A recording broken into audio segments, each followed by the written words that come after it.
Comptez en anglais en moins de 5 minutes. Analysez d'abord le tableau. Nous avons la colonne des unités ici. On passe ici des 10 à 19. Ici, on compte des 10 à 10. Ici, nous sommes dans les centaines. Donc, comme on dit ça en anglais, comme on dit 1000 en anglais. Ici, on prend 4. Lorsqu'on va prendre 4, on va placer le 4 partout. On va le placer partout. 4 ici, 4 ici, 4 ici. Donc, évidemment, on place le 4 partout. 4 en anglais, c'est 4. Donc, on va mettre 4 partout. 4, 4, 4. Donc, F-O-U-R, 4. Nous partons de 4. Dans 4, 4, 14. Dans 14, il y a 4. Donc, ça va donner ici 14. Donc, de 12 à 19, c'est la colonne des teen. Donc, chaque fois qu'on prend l'unité, on complète teen, 14. Ici, on a 40. Ici, on compte de 10 à 10. Donc, ça va donner 40. Et comme exceptionnellement, le 4, on va le remplacer par juste un O et on va mettre un R. Mais la prononciation reste la même chose. Donc, on a 40. Ici, on garde le 4, comme ça va donner 400.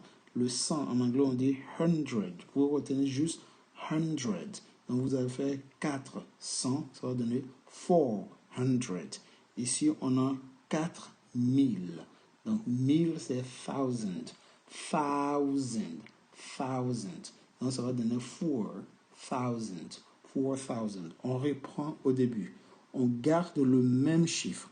4, 14, 40, 400, 4000. Partout, on a le 4. Donc, le 4, 4, 4, 4. On retient juste les unités. Ici, c'est des teens. Donc, ça va donner 14, 40, 400, 4000. On saute exprès ici le 5 parce qu'il y a une petite exception. Au lieu de donner 5, le 5 ça donne 5. Ici ça va donner des fifs. Des fifs. Vous voyez, la colonne de 12 à 19. Ici on a les teen, donc les 15. Ici c'est 50. Ici on revient avec le chiffre normal. Le 5 revient ici. 500, on va garder le 5 qui va donner 500. Ici, 5000, ça va donner 5000. Donc, les 1000, ce sont les 1000. Les 100, ce sont les 100. Donc, on revient ici, on prend l'unité ici et on complète tout simplement 100. Donc, si vous dites 400, 400. 500, 500. Vous prenez 6, donc vous mettez 6 partout. 6, 6, 6, 6. Alright, 6. Donc, ça va donner ici 6. 6. Le 6 ici dans 16. Ok, donc ça va donner 16. 16. Le tout collé, bien sûr. Ici, ça va donner 60. Ça va donner 60. Donc, 600, ici, va donner 600. 6000, 6000. Vous voyez? Donc, on utilise toujours les unités pour compter. On va de façon horizontale, c'est-à-dire de gauche vers la droite. Si vous allez de façon verticale, vous risquez d'oublier parce que vous ne faites pas le lien entre les chiffres. Mais la technique de la verticalité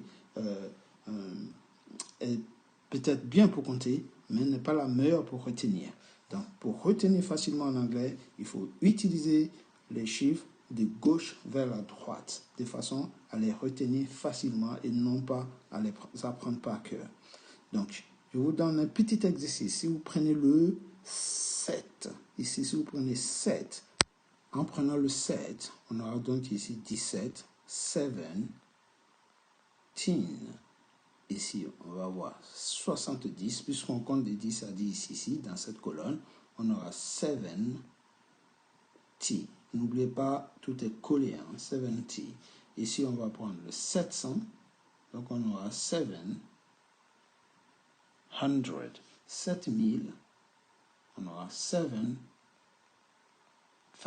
Donc, on va chaque fois utiliser notre set et on va compléter les terminaisons qui vont dans chaque colonne.